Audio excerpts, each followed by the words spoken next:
yo quiero echar mis versos del alma. Y antes de morir yo quiero echar mis versos del alma. Guantáname, Guantáname, Guantáname. Saludos, queridos amigos digitales, donde quiera que se encuentren. Reciban ustedes mi abrazo virtual, mi cariño, mi respeto y sobre todo mi agradecimiento por siempre seguirnos. Esta es una producción del portal informativo El Reporte Global. Mi nombre es José Ríos Lugo, soy director de este portal y este espacio se llama En Conversación con Ríos Lugo. Hoy voy a estar conversando con el economista Francisco Rodríguez. Francisco Rodríguez viene haciendo una serie de planteamientos sumamente importantes para el país, los cuales, por cierto, no han sido escuchados por los tomadores de decisiones. Pero Francisco Rodríguez sigue en esa importante campaña en función de lograr los acuerdos necesarios, que los que toman decisiones logren los acuerdos necesarios para que se pueda solucionar algunos de los graves problemas que tiene el país. Pero vamos a esperar que sea el propio Francisco Rodríguez, a quien ya tenemos por allí, quien nos va a explicar en el transcurso de esta conversación cada una de sus propuestas, de sus interesantes propuestas. Buenas noches, Francisco, ¿cómo estás? Buenas noches, ¿qué tal, José? ¿Cómo estás tú? Muy bien, gracias a Dios. Todo muy bien por aquí. Francisco, antes de entrar en la materia económica, que es tu especialidad, yo quisiera también que nos diéramos un panorama como base sobre la situación política del país, político-económico. Y quisiera que nos dieras tu visión sobre cuál es la Venezuela que tenemos hoy, en este momento, hoy 27 de enero. Sí. Bueno, un saludo.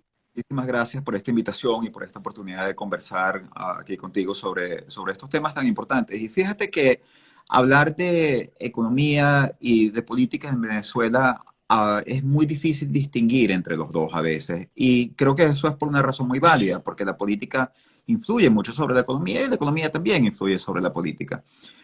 Y yo creo que la mejor forma de describir la economía venezolana hoy en día es como una economía que ha sufrido un proceso de destrucción muy fuerte. Esta economía en este momento está atravesando la contracción económica más grande en la historia de América Latina, una caída del PIB acumulada de 71%. Eso no se había visto nunca antes, por lo menos en el periodo por el que hay datos registrados.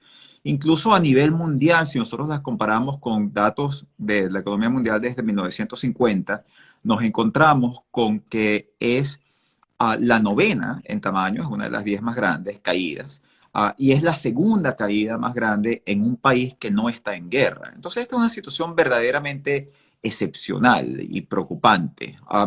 Y cuando nosotros tratamos de entender qué es lo que ha pasado, bueno, hay muchas cosas que han pasado que han contribuido a eso. Aquí hubo un manejo económico muy pobre, muy deficiente durante años.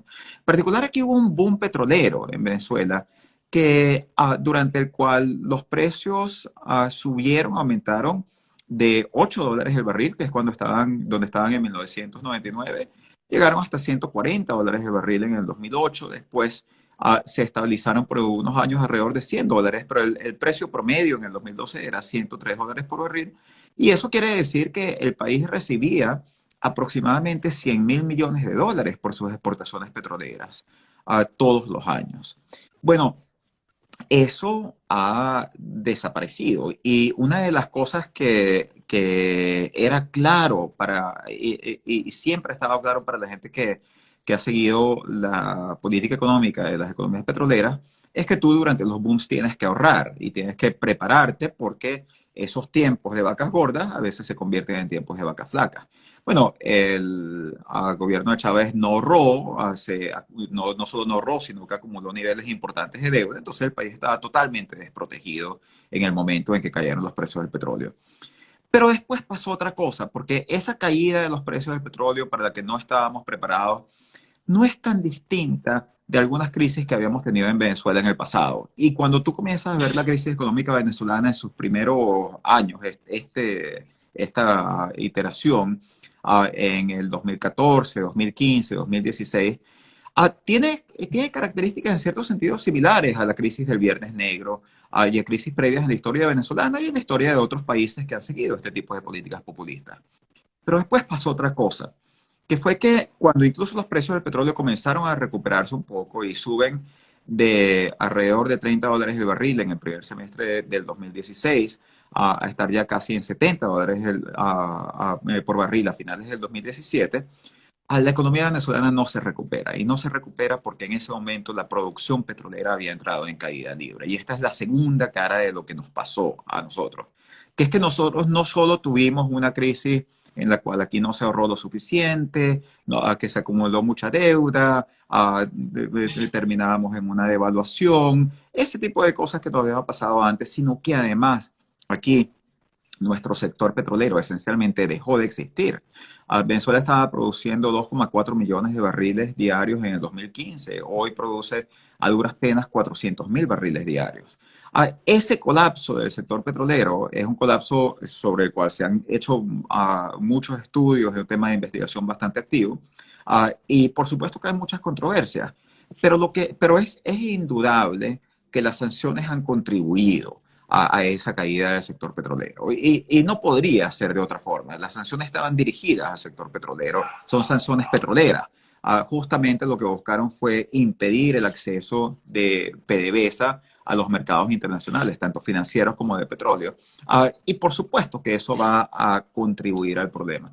Por lo cual, yo creo pero yo creo que la caracterización de que las acciones han contribuido es una caracterización incompleta, porque, ah, porque aquí hay algo más profundo, aquí hay una crisis política que ha contaminado a la economía.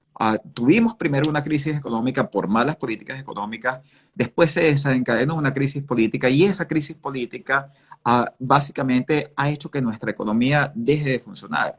La economía venezolana no exporta, no tiene interacción con el resto del mundo, se ha desinsertado de la economía mundial, no tiene acceso a los mercados financieros internacionales. Una economía como esta es imposible, en cierto sentido, administrarla así. Entonces, sí tenemos, y tal vez la forma en la que yo lo pondría es que el conflicto político ciertamente no fue lo que inició, ni siquiera lo que causó primordialmente la crisis. Pero si no resolvemos el conflicto político, no vamos a poder salir de la crisis. Por cierto que la ONU prevé para este año un crecimiento mundial de 4,7%, pero para Venezuela más bien prevé una caída de un 7%, Ujú. que va en línea con lo que tú precisamente estás explicando. Ahora, fíjate, un gobierno que tiene esta situación enfrente, dos cosas. Se puede decir que es un gobierno fuerte y por otro lado, ¿cómo o qué capacidad de maniobra tiene un gobierno que está sometido a esta situación? Lamentablemente, desde el punto de vista político, yo creo que sí se puede decir que es un gobierno fuerte. Y aquí tenemos que ser realistas, no nos tenemos que caer a coba. Este es un gobierno que tiene control de las Fuerzas Armadas, tiene el control institucional del país, y es un gobierno ah, cuya su capacidad de mantenerse en el poder, por lo menos en el plazo inmediato, e incluso en el mediano plazo, es algo que yo no creo que está severamente cuestionado. Por supuesto, en la política siempre pueden pasar muchas cosas. Eso también, o sea, tampoco quiere decir que la sostenibilidad de este gobierno en el poder es segura. Pero yo no lo caracterizaría como un gobierno débil desde el punto de vista político. Y aquí creo que hay que entender algo que lamentablemente mucha gente no entendió sobre Venezuela, que es que los gobiernos autoritarios no necesariamente se debilitan cuando las economías entran en crisis. Un gobierno democrático se debilita cuando la economía entra en crisis porque los votantes esencialmente culpan a los gobernantes de lo que está pasando con la economía y entonces es muy improbable que un gobierno que haya atravesado una crisis económica vaya a perder las elecciones. De hecho, incluso aquí mismo en Estados Unidos lo acabamos de ver. El presidente Trump estuvo a punto de ser reelecto de acuerdo con el sistema electoral norteamericano, solo tenía que haber cambiado 100.000 votos en tres estados para que, en conjunto, entre esos tres estados, para que Trump ganase la presidencia.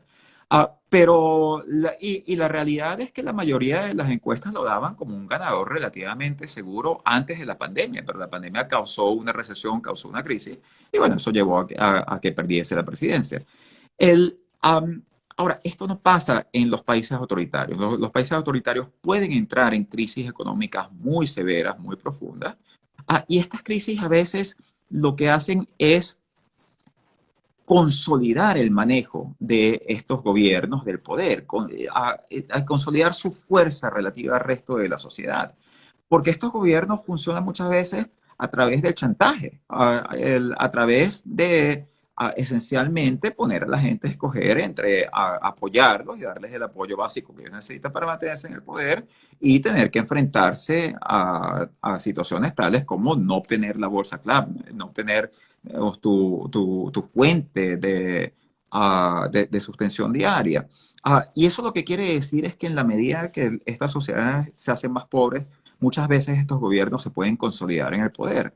Entonces, cuando la gente estaba pensando, qué bueno que van a sancionar a Venezuela, que le van a poner a sanciones a Venezuela, porque eso va a causar una crisis económica, ahí esa crisis económica va a sacar a Maduro del poder. Yo me decía, no, es todo lo contrario.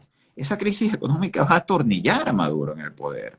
Y yo creo que esa efectivamente es la situación en la que estamos y es una situación que tenemos que entender como resultado de una crisis económica y además una estrategia política errada. En este momento nosotros tenemos un gobierno mucho más fortalecido desde el punto de vista político que lo que estaba hace varios años. Ahora, tiene capacidad... Tal vez, Francisco, disculpa, tal vez la fortaleza del gobierno no está ni siquiera en la Fuerza Armada, sino en que ha sabido jugar mejor el ajedrez político que la oposición. Porque si vemos políticamente, un gobierno que no tiene pueblo, todo lo contrario a lo que pasó con Chávez, que Chávez tenía un gobierno con pueblo, con respaldo popular, y se demostraba en la cantidad de votos que sacaba. Pero el gobierno actual no tiene respaldo popular y pareciera que más que fuerza como régimen dictatorial, autoritario, es más bien que este gobierno ha sabido manejar mejor esas piezas políticas del ajedrez, ¿no? Por un lado. Sin lugar a dudas. Y yo más bien diría que tal vez lo que es impresionante del caso venezolano es cuán mal manejadas han sido esas piezas desde el lado de la oposición. La verdad que cuando nosotros nos remontamos un poco a la experiencia del 2018 y la vemos en perspectiva, haber decidido no ir a una elección en contra de un presidente cuyos márgenes de aprobación en ese momento eran de alrededor de 20%, con una hiperinflación en curso, con una contracción económica brutal, es algo inexplicable. Y fíjate que ahora justamente que nosotros estamos viendo que tenemos todo este episodio de Guaidó es algo que ya pareciera estar de retirada. Vemos que la Unión Europea ahora lo considera solamente un interlocutor privilegiado. Ya hay países en la región también que han comenzado a cambiar su decisión. Hay que recordar que hay una realidad, que es que Guaidó fue electo diputado y fue electo y fue después nombrado por la Asamblea, pero no ganó una elección presidencial. ¿Tú te imaginas la fuerza que habría tenido la oposición si se hubiese ido con un candidato unitario a las elecciones del 2018, se hubiesen ganado esas elecciones? Y sí, Maduro habría tratado de robárselas, pero tú habrías tenido ahí a millones de venezolanos en la calle con todo el respaldo de la comunidad internacional, defendiendo el resultado electoral de alguien que le ganó las elecciones a Maduro. Entonces, esa idea de que prevaleció tanto en la oposición de que no podemos ir a elecciones porque no hay condiciones, o sea, como si las condiciones te las fuese a regalar. Si es un gobierno, por supuesto que no hay condiciones. Es una dictadura, si hubiese condiciones no sería una dictadura. Entonces no puedes atacar, no puedes decir que vivimos en dictadura y después quejarte que no tengan condiciones electorales. Las oposiciones que están acostumbradas a vivir bajo dictadura, y yo creo que eso en realidad refleja que nosotros los venezolanos somos tan demócratas que estamos muy acostumbrados a vivir en democracia, y sin lugar a dudas, durante el tiempo que Chávez estuvo en el poder, se hicieron muchas elecciones y esas elecciones fueron elecciones competitivas y fueron elecciones bastante libres y justas.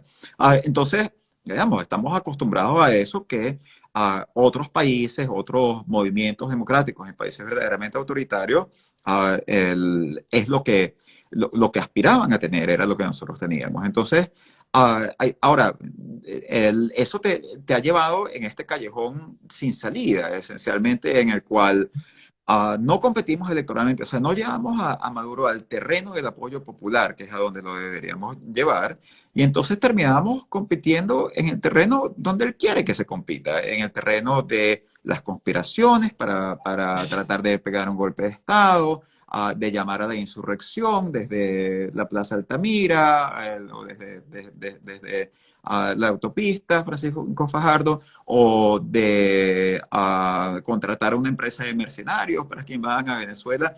Bueno, así definitivamente que no vamos a sacar a Maduro. Entonces yo creo que aquí ha habido errores muy fuertes de la oposición. Sí creo que del lado del gobierno también ha habido un manejo hábil, en el sentido de que, digamos, han sabido esperar de la forma en la que fue óptimo para ellos, dado la situación a la que se enfrentaban, lamentablemente. Y esa es una realidad. Y yo creo que esa realidad es algo que nos tiene que llevar a cuestionarnos el hecho de que el mundo no es, y la realidad no es la que nosotros queremos que sea, es la que es, y es a la que nosotros nos tenemos que enfrentar.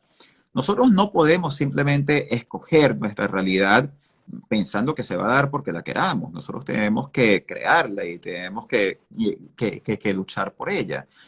Entonces, ha, ha habido digamos, todos estos episodios de optimismo irracional de parte de el aupado por algunos líderes opositores, y en este momento estamos viendo el costo, tanto así que estos mismos políticos que le dijeron a la gente, no votes en unas elecciones presidenciales porque la comunidad internacional va a sacar a Maduro del poder.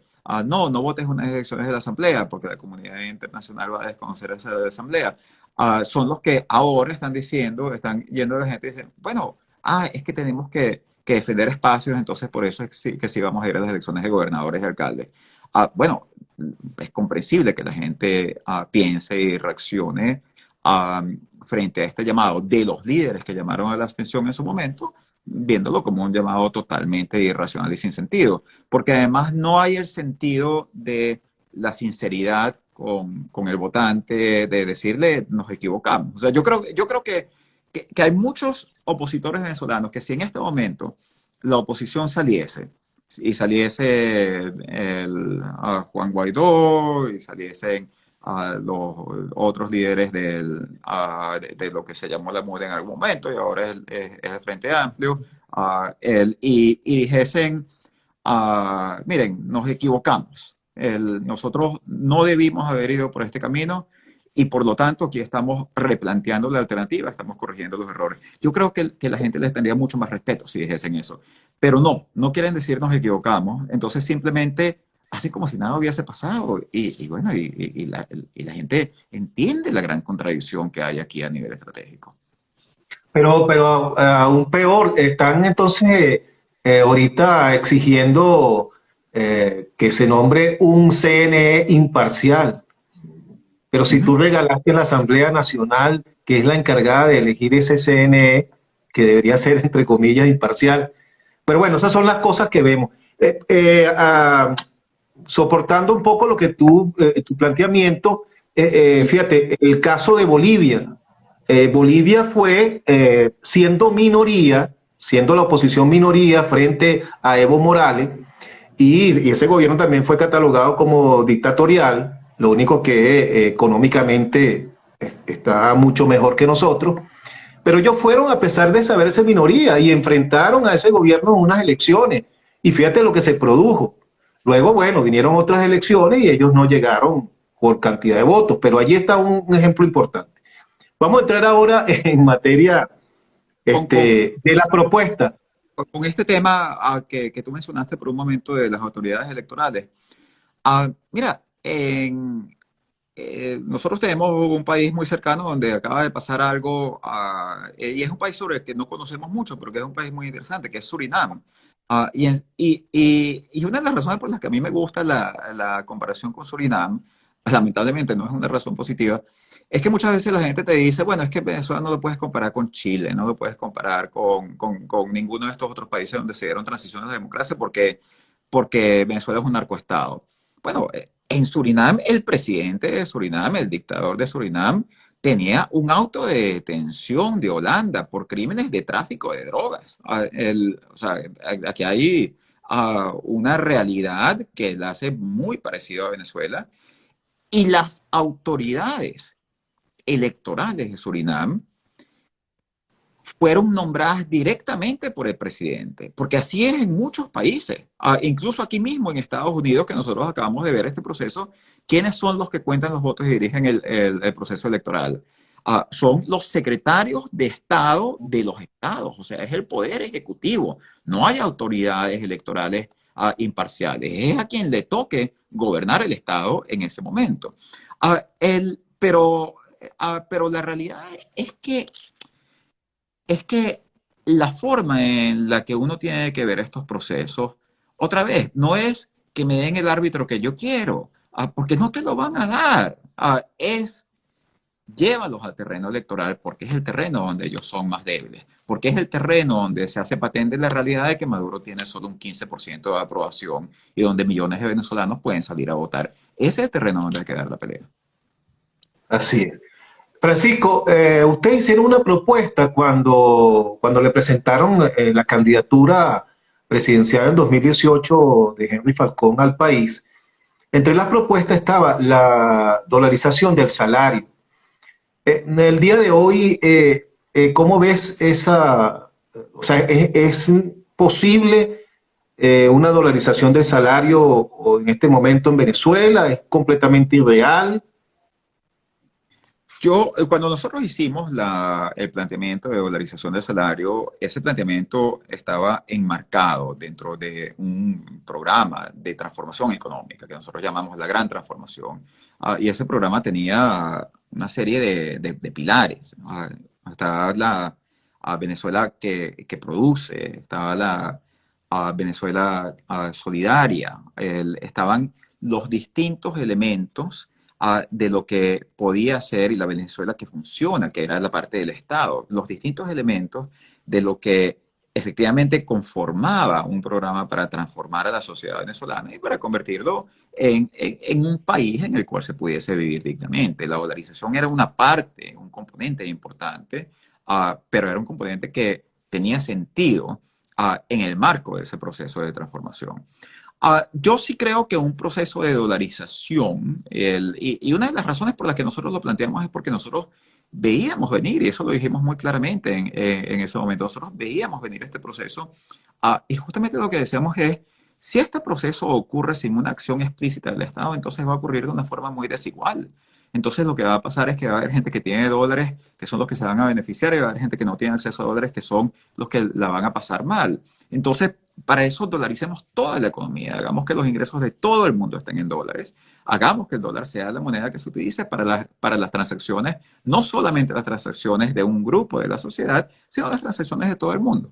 Y presentamos ese plan, lo articulamos, de hecho nosotros incluso es el primer programa de gobierno que se ha presentado en Venezuela que venía acompañado de una propuesta de presupuesto. Nosotros teníamos el presupuesto nacional de lo que habría sido el primer año de gobierno como uno de los anexos al programa de la Gran Transformación.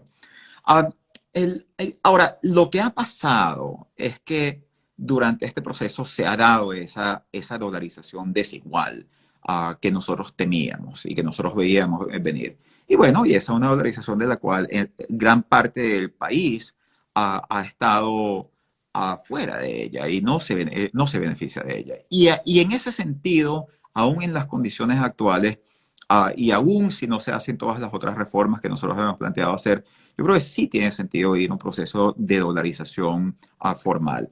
Sí hay que entender que los salarios son un reflejo de la productividad de la economía.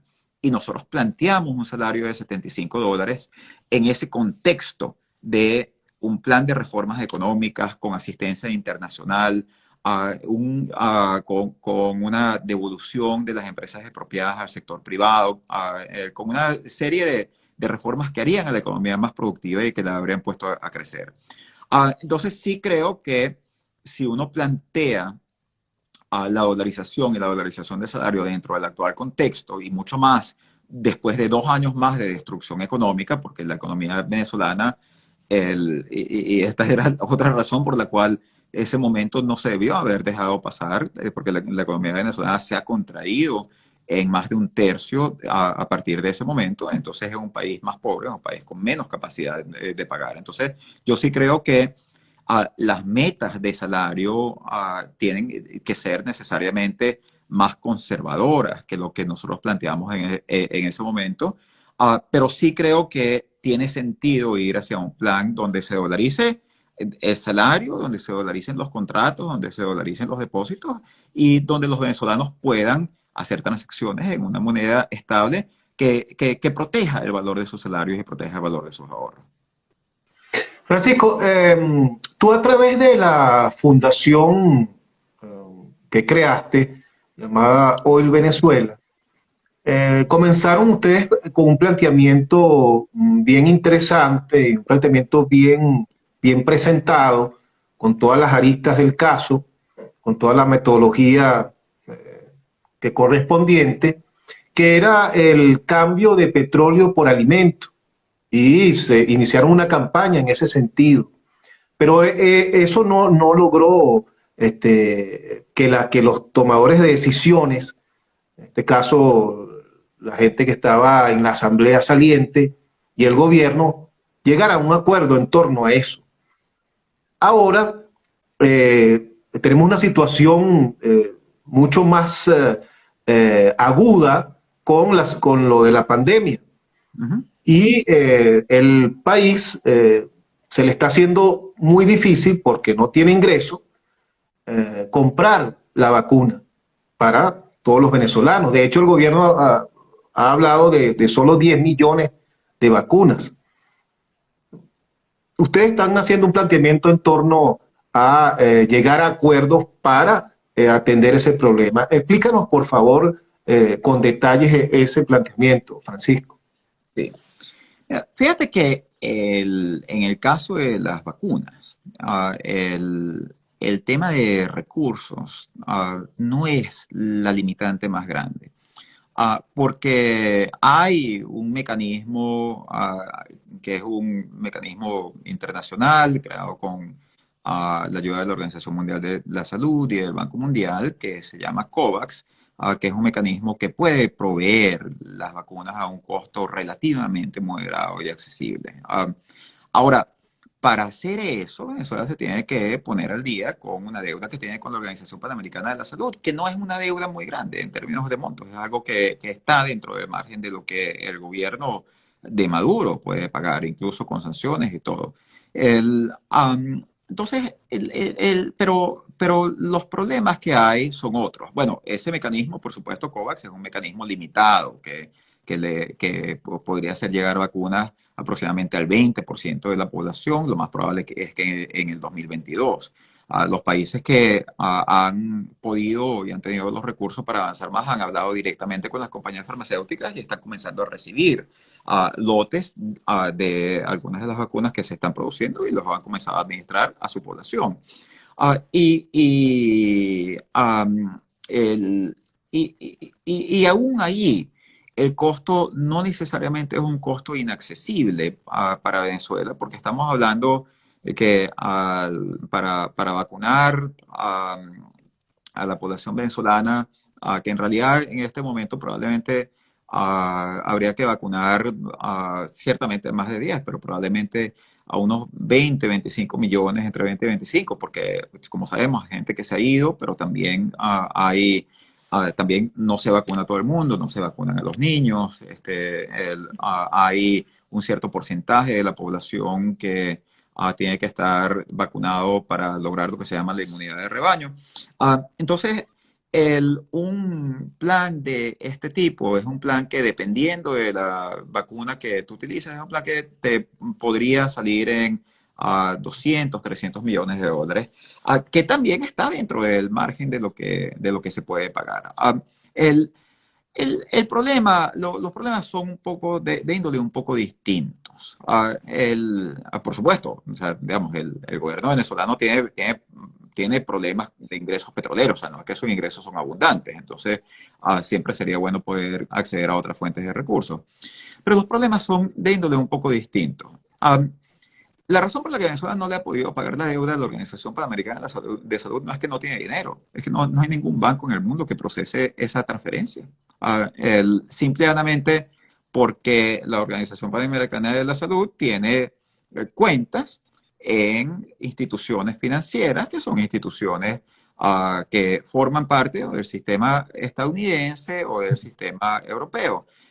Y ninguna de esas cuentas va a procesar una transacción de Maduro, por una razón muy sencilla, que es que los países donde están residenciados y los países donde están residenciados sus reguladores no reconocen al gobierno de Maduro. Entonces hay que entender, o sea, en Estados Unidos, si usted es un banquero y le llega una orden de transferencia firmada por un ministro de Maduro, usted tiene que tratar eso de la misma forma en la que usted trataría si le llega una solicitud de transferencia de alguien que usted sabe que se ha robado el dinero que está utilizando. Porque desde el punto de vista legal en Estados Unidos, cualquier administración que Maduro haga del erario venezolano lo está haciendo con dinero robado, porque ese dinero pertenece a un Estado que dirige Juan Guaidó, de acuerdo a la decisión que Estados Unidos ha tomado, implicaciones legales de reconocer a Juan Guaidó.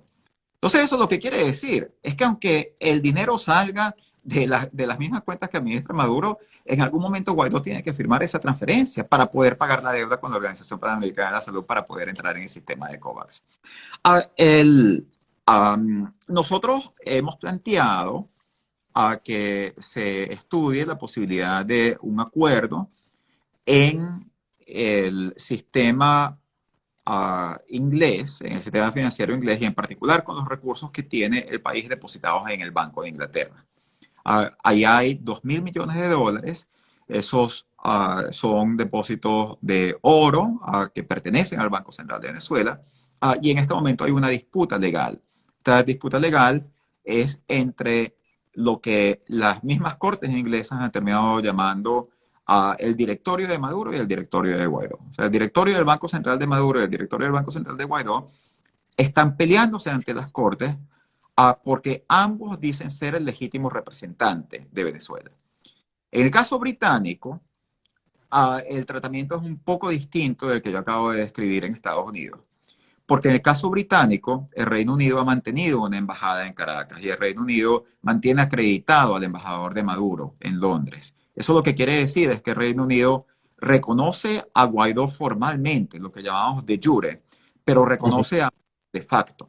Eso ha llevado a entrar en un espacio de indefinición jurídica en la cual las cortes están tratando de determinar cuál de esos dos directorios es el que debe poder manejar los recursos. Mientras la corte decide eso, y este es un caso que puede durar fácilmente años en el sistema judicial inglés, mientras la corte decide eso, el acceso a este dinero está totalmente trancado. Entonces nosotros hicimos una propuesta muy básica, muy sencilla, que es que los dos directorios se pongan de acuerdo y que los dos directorios le pidan al Banco de Inglaterra, con notificación a la Corte, que libere una fracción de esos recursos para poder tramitar el pago de las vacunas. Y por supuesto que cuando se haga la transferencia, esa transferencia irá firmada por el directorio nombrado por Guaidó, que es el que puede utilizar los canales de transferencia internacionales de los bancos en esos sistemas financieros.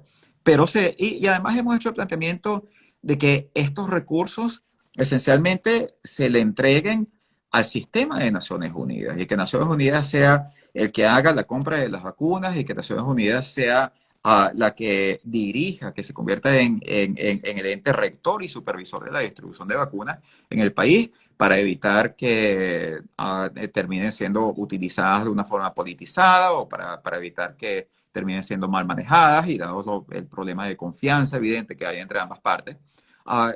Y bueno, esa propuesta la hemos puesto sobre el tapete. Es una propuesta que hasta este momento, digamos, ninguna de las dos partes la ha acogido en la forma en la que nosotros la hemos planteado.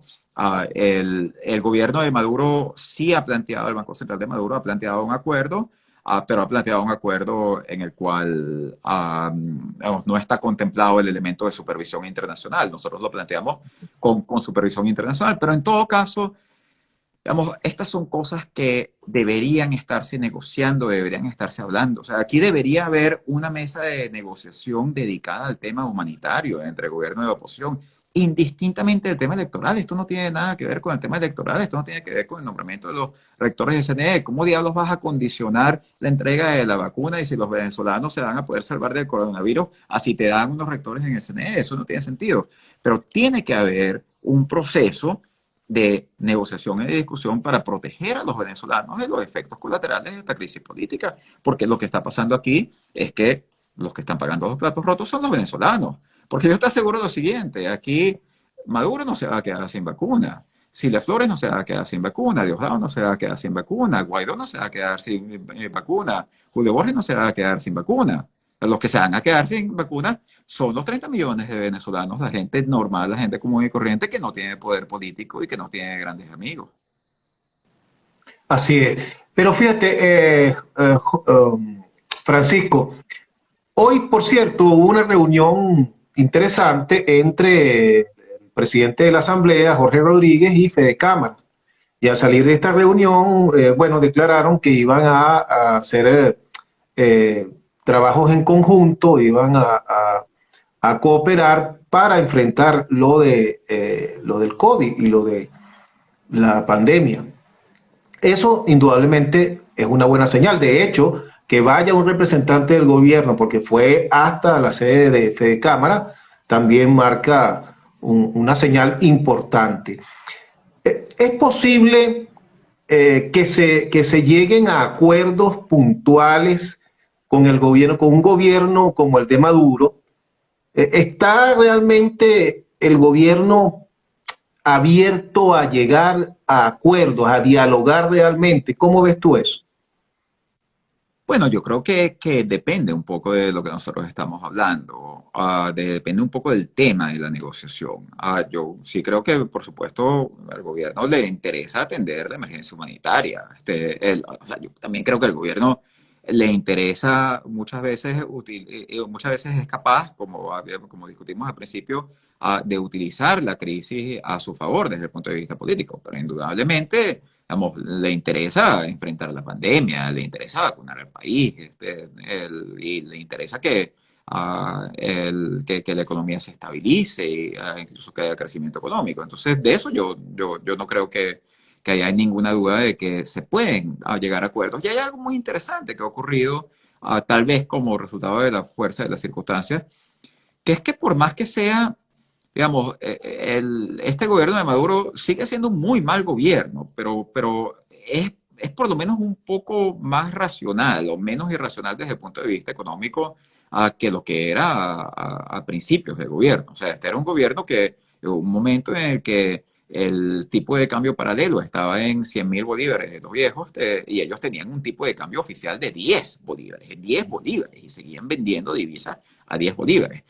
Y tenían unos controles de precios, o sea, recordemos el momento del DACAzo, unos controles de precios totalmente absurdos, y desplegaron esencialmente digamos, ejércitos de inspectores de la SUNDEP para tratar de hacer cumplir esos controles de precios, que simplemente generaban más y más distorsiones. De hecho, este es un gobierno que incluso cuando nosotros planteamos la dolarización, como ya expliqué, la dolarización formal, a nosotros incluso nos dijeron que nos podían enjuiciar de traición a la patria por haber planteado la dolarización, y ahora la están aceptando, pues aceptando de una cierta forma como un hecho de facto, como un hecho sobrevenido, pero la están aceptando. Entonces, sí creo que en ese sentido, digamos, lo que está ocurriendo con los empresarios y con el gobierno es lo que ocurre prácticamente en cualquier país del mundo, democracia o dictadura. O sea, los empresarios, vamos, ellos tienen un rol muy claro. El rol de los empresarios no es hacer política, el rol de los empresarios y el rol que ellos mismos se ven haciendo. O sea, no es que haya un problema mayor en que algunos empresarios se metan a la política, no, y hay empresarios que bueno, hasta el mismo Donald Trump es un empresario metido a la política.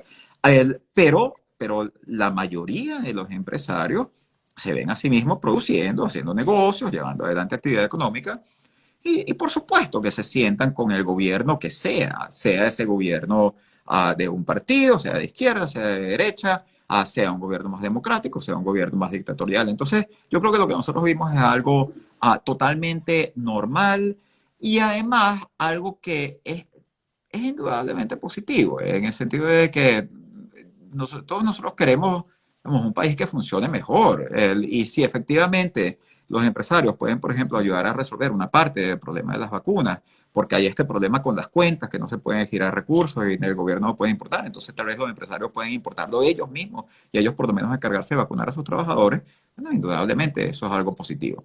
Ahora, lo que cuando nosotros vamos al tema político y al tema de la negociación política, yo creo que nosotros nos conseguimos con otro problema. El problema de la negociación ahí es un poco diferente.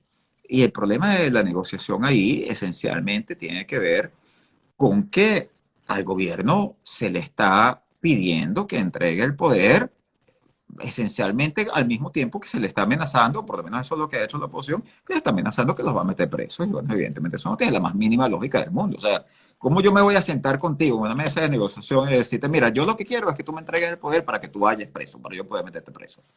Entonces, bueno, ahora yo creo que ahí nosotros tenemos un problema, digamos, más fundamental de nuestro sistema político, que este es un sistema político donde el poder ejecutivo es extremadamente poderoso. Es lo que los científicos políticos llaman un sistema donde el ganador se lo lleva todo. Y en ese tipo de sistemas, en los que no existen controles a la presidencia, entonces lo que termina pasando es lo que pasa en Venezuela, que el que llega al poder no quiere entregar el poder y tiene tanto poder que no tiene por qué entregar el poder. Imaginémonos por un momento que en las elecciones estadounidenses hubiese pasado exactamente lo que pasó, con una diferencia, que la Corte Suprema hubiese estado integrada por Rudy Giuliani, Sidney Powell y todos los abogados amigos de Trump. ¿Qué habría pasado? Bueno, ya sabemos lo que habría pasado. Habrían dicho que hubo un fraude contra Trump, habrían invalidado un montón de votos, todos los votos por correo, y Trump sería presidente en este momento. ¿Por qué la democracia estadounidense se sostiene? Porque hay un poder judicial independiente, que fue el poder judicial que efectivamente obligó a Trump a entregar.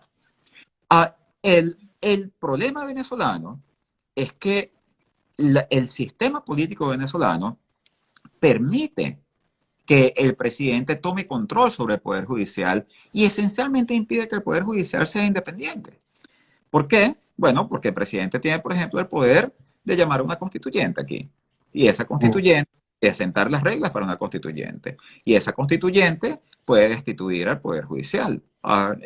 Porque además es una constituyente con poderes originarios. Es una constituyente que efectivamente puede pasarle por encima a todos los otros poderes. Entonces ahí no hay separación de poderes. Todo el poder está concentrado en la presidencia. Y eso lo que quiere decir es que para que nosotros tengamos una negociación que funcione, yo creo que nosotros tenemos que tener una negociación donde cambie la estructura del poder político y donde lo que se esté negociando con el chavismo no es entrégame todo el poder, sino vamos a aceptar unas elecciones en las cuales esté en disputa el poder ejecutivo, pero no el poder judicial, como es normal, porque en las elecciones no se disputa el poder judicial, porque de eso se trata la separación de poderes. El poder judicial tiene otra estabilidad. A ver, no nos gusta la gente que está en el Poder Judicial, sí, bueno, no nos gusta, lamentablemente, pues eso es una realidad, pues, pero esas son realidades con las que a uno le toca lidiar si uno quiere hacer una transición que no sea una transición de fantasía. Ahora, bueno, si uno se quiere imaginar, bueno, sí, o sea, yo voy a sacar a Maduro y voy a sacar a todo el TCJ y voy a sacar fiscal y voy a sacar a todo el mundo, ¿sabes? Bueno, entonces ahí uno está viviendo un sueño esencialmente irrealista que no se va a cumplir y lamentablemente eso fue lo que la dirigencia opositora le vendió a muchos venezolanos.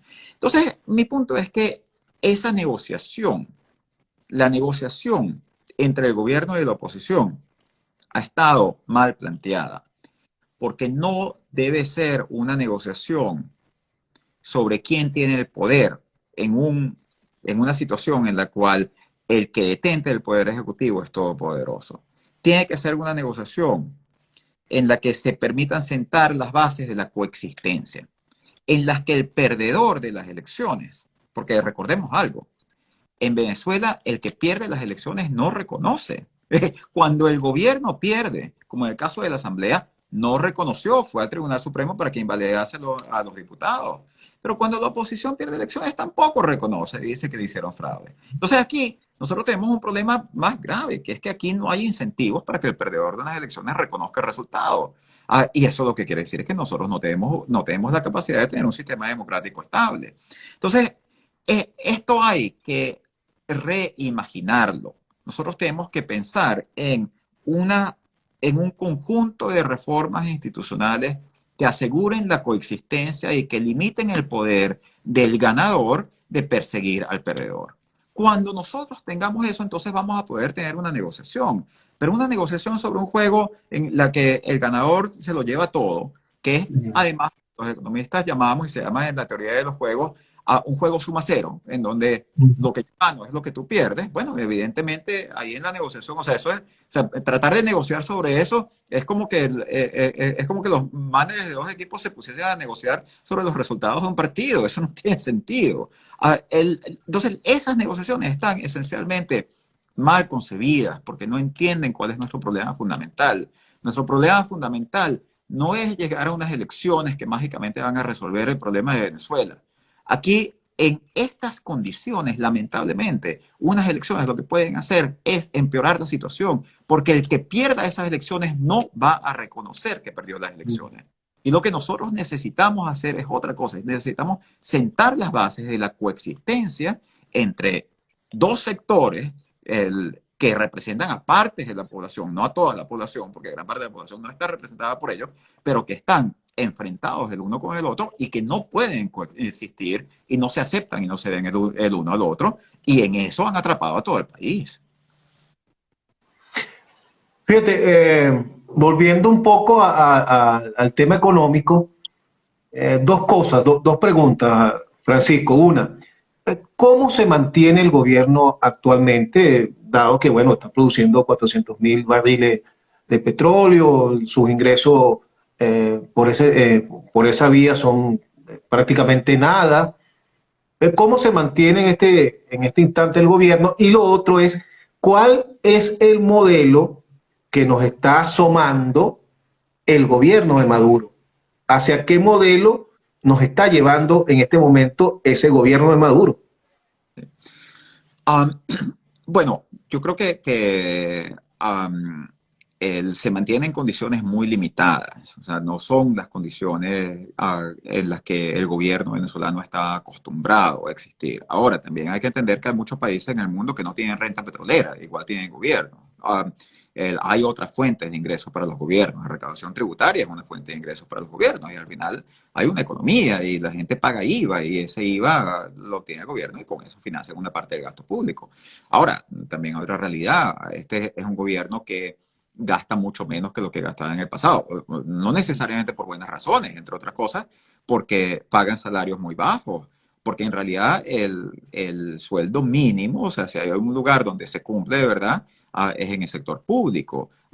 Digamos, hay grandes sectores, o sea, no todos evidentemente, pero hay grandes sectores de la economía privada, donde hay una realidad un poco más dinámica y donde para que la gente trabaje es necesario ofrecerle sueldos que son mayores al salario mínimo. Pero entonces, bueno, es un gobierno que esencialmente está empobrecido, que paga gastos muy bajos, paga salarios muy bajos, a la gente que se mantiene trabajando en la administración pública, a veces lo hace incluso también por otros incentivos, tales como los mismos beneficios de alimentación que puede recibir como producto de su relación de trabajo. Y, bueno, el petróleo da algunos ingresos, también está la explotación de oro, digamos, hay una serie de otras actividades que generan algo, no generan mucho. Si es un gobierno en ese sentido, desde el punto de vista económico, es un gobierno que está en una situación bastante problemática.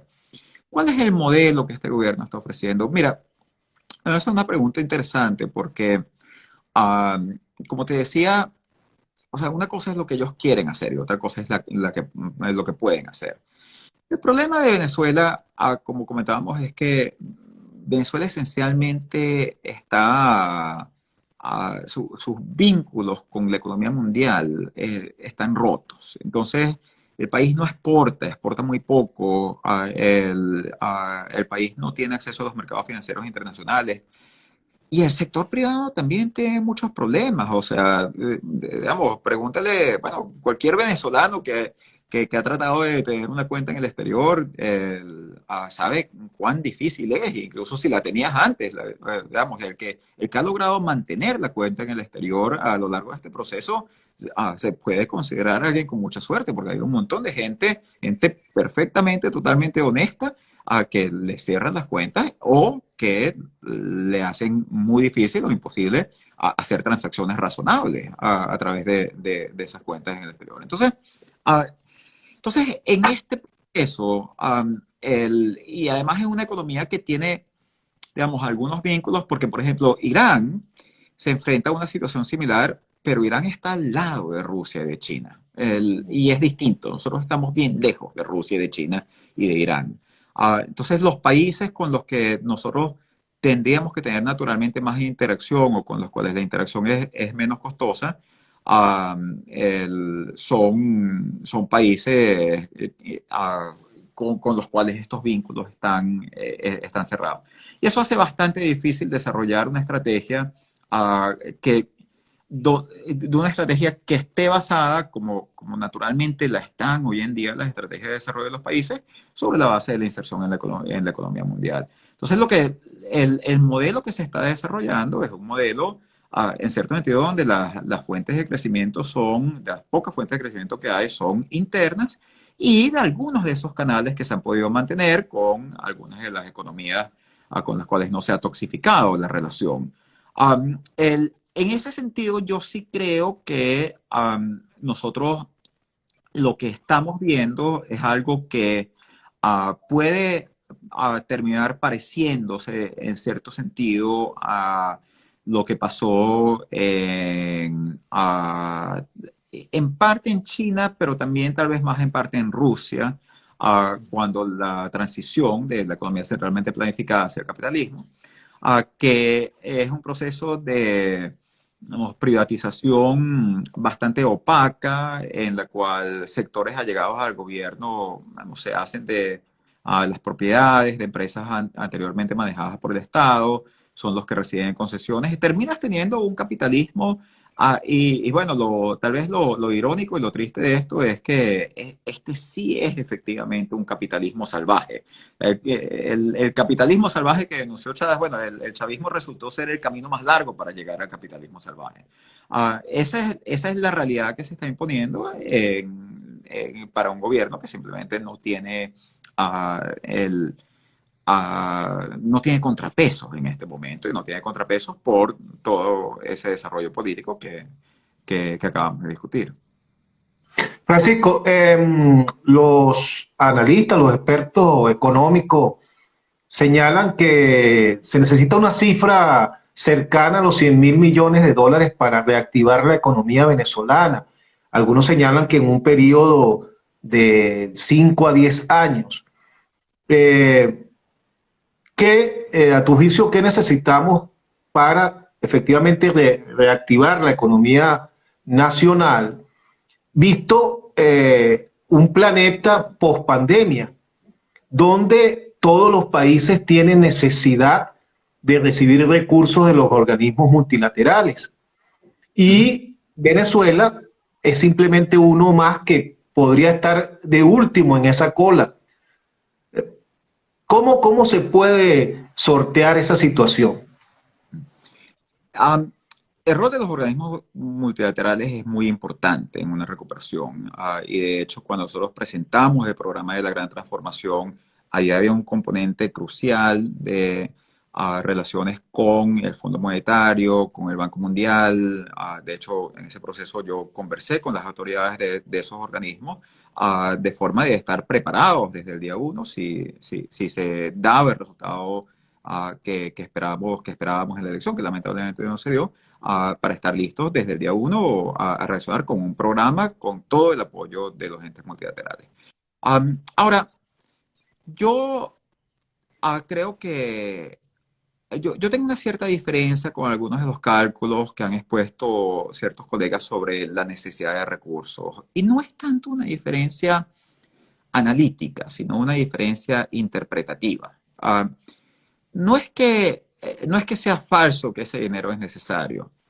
Yo creo que lo que es errado es pensar que la solución es que alguien nos dé ese dinero.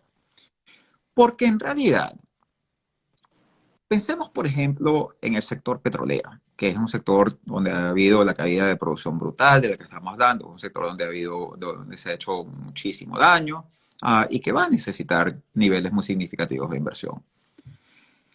Eso, por cierto, no te lo va a prestar el Fondo Monetario, porque el Fondo Monetario no presta para compañías, aunque sean compañías del Estado. El Fondo Monetario presta para el funcionamiento de los estados y de los gobiernos. Si usted, gobierno, tiene una compañía y decidió comprar una compañía, esa compañía, el Fondo Monetario te dice, mira, o esa compañía es rentable, en cuyo caso le puedes sacar dividendos y la utiliza como una fuente de financiamiento, o esa compañía no es rentable, en cuyo caso, bueno, ocúpate tú de privatizarla o de hacer algo con ella, pero no vengas a mí a pedirme dinero para financiar una compañía que está dando pérdidas. Entonces, esto es muy importante porque el dinero para reactivar el sector petrolero venezolano va a venir del sector privado y va a venir del sector privado a través de una de muchas fuentes. O sea, puede que venga del sector privado nacional, puede que venga del sector privado internacional, puede venir a través de la inversión directa, a través de empresas mixtas, asociaciones estratégicas, convenios operativos, sea la figura que se busque para integrar la inversión internacional, o puede venir también a través del financiamiento de los mercados internacionales. Porque si tú tienes un programa creíble de recuperación de la producción petrolera, Venezuela es un país que es dueño de las reservas petroleras más grandes del mundo. Venezuela tiene 300.000 millones de barriles de petróleo.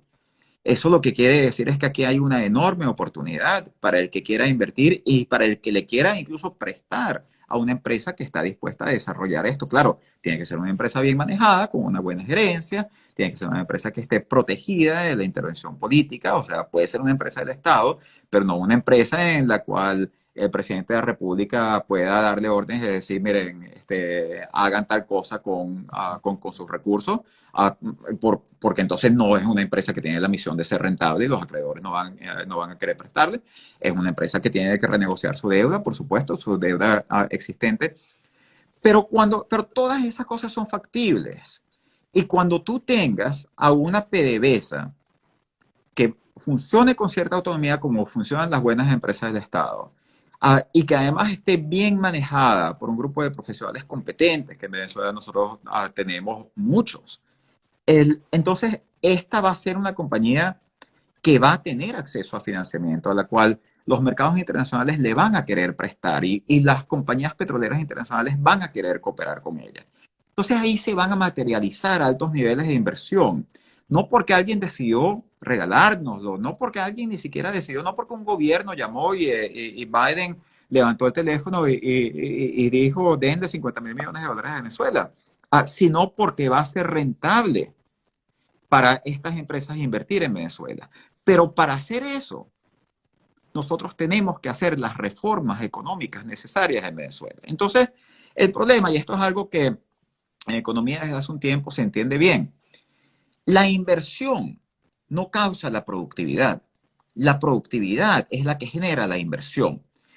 Tú tienes que hacer reformas para hacerte más productivo como nación, para efectivamente poder proteger los derechos de propiedad, para poder tener una regulación empresarial, una regulación laboral que sea conduciva a mercados que funcionen de forma eficiente, para tener inversión en capital humano, de forma de que tú sí efectivamente tengas bienes públicos, tengas una población educada, una población saludable, que sea una fuerza de trabajo capaz de contribuir con el proceso productivo.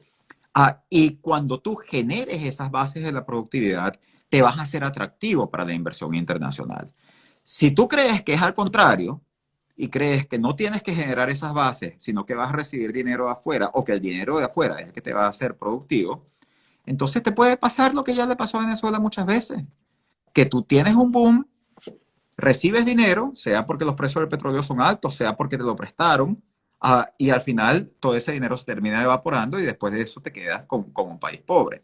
Entonces, la misión de un gobierno en lo que toca reformar la economía es hacer que la economía sea productiva. Y cuando lo hace, el dinero llega, porque el dinero es la demanda por parte de los inversionistas internacionales y nacionales de participar en ese proceso productivo. Perfecto.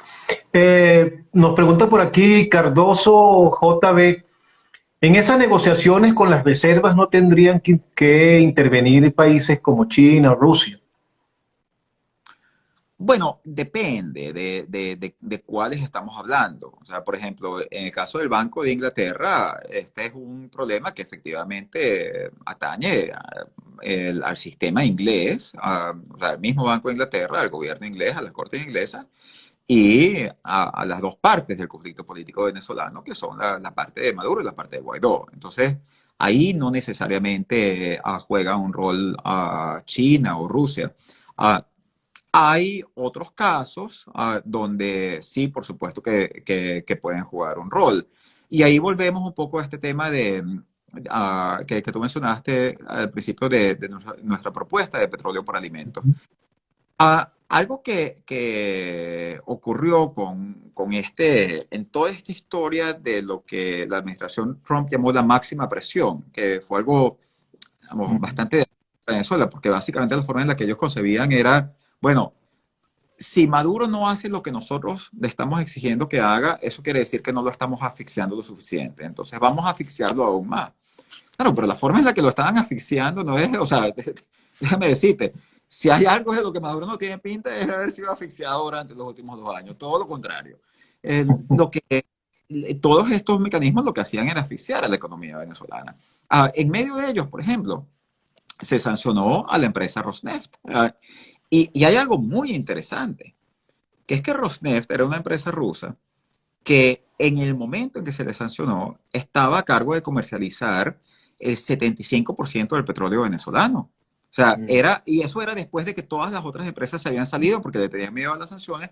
Rosneft se quedó y ellos eran los que ayudaban a vender el petróleo venezolano. Pero no solo eso, sino que toda la gasolina que llegó a Venezuela durante el año 2019 y los 3 primeros meses del año 2020 llegó a través de Rosneft. Mm. Marzo se pusieron sanciones a Rosneft, en abril teníamos escasez de gasolina el año pasado. Entonces, ahí sí que hay un rol, digamos, dentro de una negociación para retomar la relación con algunos de esos actores, porque además, reponerte este proceso de haber sido sancionado, de haber sido excluido de la economía mundial, no necesariamente va a ser fácil reconstruirlo, no necesariamente es que bueno, van a levantar las sanciones, entonces todos los venezolanos a los que se les cerraron cuentas en el exterior se las van a volver a abrir, ¿no? O sea, toma tiempo el recuperarse de una situación así. Y eso lo que quiere decir es que yo sí creo que en ese contexto algunos de esos actores van a jugar un rol importante. Pero hay otros contextos donde son muy relevantes. Por ejemplo, el Fondo Monetario Internacional, estábamos hablando del Fondo Monetario Internacional. El Fondo Monetario Internacional en este momento tiene, primero ellos tienen una base de financiamiento de préstamos de un trillón de dólares. O sea, es un trillón en el sentido americano, que quiere decir 1.000 millardos de dólares. De eso se ha utilizado aproximadamente el 20%. O sea, ellos tienen todavía mucho espacio de financiamiento. Ellos han abierto una facilidad en la cual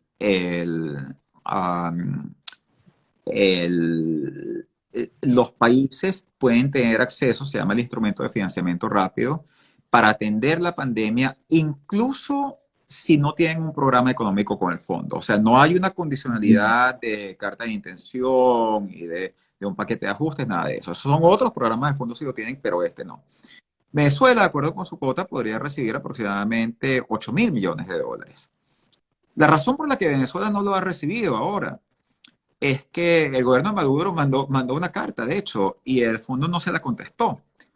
Y al final los periodistas fueron a preguntarle, al final salió un vocero del fondo diciendo, es que nosotros no reconocemos a ninguno de los dos, que si nos manda una carta a Guaidó tampoco se la vamos a contestar. Entonces Venezuela es el único país del mundo que es miembro del Fondo Monetario Internacional, que tiene una cuota, que contribuyó con el Fondo Monetario Internacional y que no puede acceder a los recursos que tiene en el Fondo Monetario Internacional.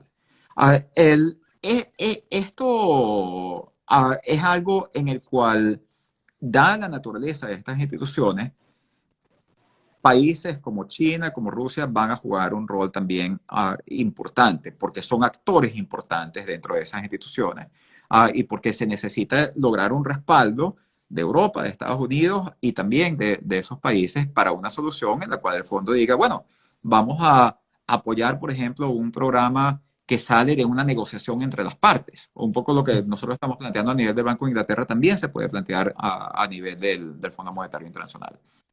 El otro contexto en el que yo creo que Rusia y China son muy importantes tiene un poco que ver más con el tema político, porque yo creo que, dado que algunos de estos actores son fuentes de respaldo para una de las partes, o sea, Estados Unidos es una fuente de respaldo muy fuerte para la posición venezolana y para el G4 y para el gobierno interino liderizado por Guaidó. Esto lo que quiere decir es que si Estados Unidos apoya una solución, yo no te voy a decir que eso inmediatamente implique que Guaidó lo va a hacer, pero se le hace mucho más costoso a Guaidó no ir con una solución que está apoyada por Estados Unidos. Y en gran parte ese fue el problema de los últimos 2 años con la administración Trump, que la administración Trump no estaba de acuerdo con el diálogo. E incluso hubo un momento en agosto del 2019 donde parecía que se podía llegar a un acuerdo y el gobierno de Trump puso sanciones adicionales básicamente para asegurar que se rompiesen esas negociaciones. Entonces yo creo que ahí hay un momento en que la negociación, y ahí yo tengo cierto optimismo cauteloso con la administración Biden, que ha prometido tener un enfoque mucho más multilateral, donde yo sí creo que ellos son capaces de sentar a China y a Rusia conjuntamente con Europa en la mesa de negociación y decir, bueno, ok, ¿cómo nosotros resolvemos el problema de Venezuela? Y claro, esa solución no es la solución que la oposición creía que iba a tener, que era la solución donde el Maduro y todo su grupo y todo su gabinete y todos los miembros de la constituyente y todo el Poder Judicial y todo el alto mando se iba a montar en un avión y se iba a ir. No, esa no va a ser la solución, porque esa no es la solución que van a aceptar los chinos y los rusos.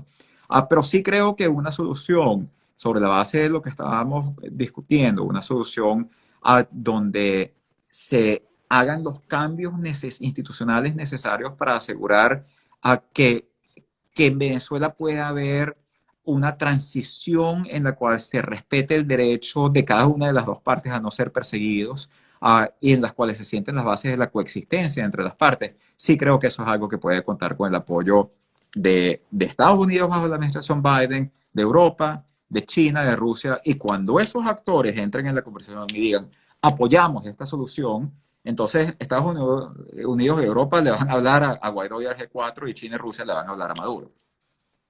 Perfecto. Bueno, Francisco, llegamos ya al final del espacio. De verdad, muy agradecido por esta conversación. Espero que, bueno, que hayamos podido tocar los aspectos más importantes que le preocupa a cada uno de los venezolanos. Y bueno, y alentarte a que sigas con esa fuerza que has tenido desde que creaste la fundación y esas campañas en las que te has embarcado positivamente para tratar de que se lleguen a acuerdos concretos que beneficien a todos los venezolanos. Gracias, aprovecho que estoy yo aquí para darte las gracias en nombre de mucha de la gente que te sigue por ese esfuerzo que haces, que sabemos que es sincero y que ojalá sean escuchados tus propuestas, que son bien formuladas, por cierto, en algún momento. Pues muchísimas gracias, José. Un gusto, como siempre, conversar contigo. Y bueno, nosotros seguimos trabajando. Yo tengo la confianza, el optimismo de que nosotros podemos cambiar la situación y que nosotros podemos conseguir soluciones reales que hagan una diferencia en la vida de los venezolanos. Bueno, amigos, muchas gracias a Amigos Digitales por seguirnos en la noche de hoy, y será hasta el día de mañana que vamos a tener un programa, una conversación bien interesante con Jan Maninat, y vamos a hablar sobre muchos aspectos importantes. Feliz noche, gracias, Francisco. Bueno, hasta luego. Un saludo.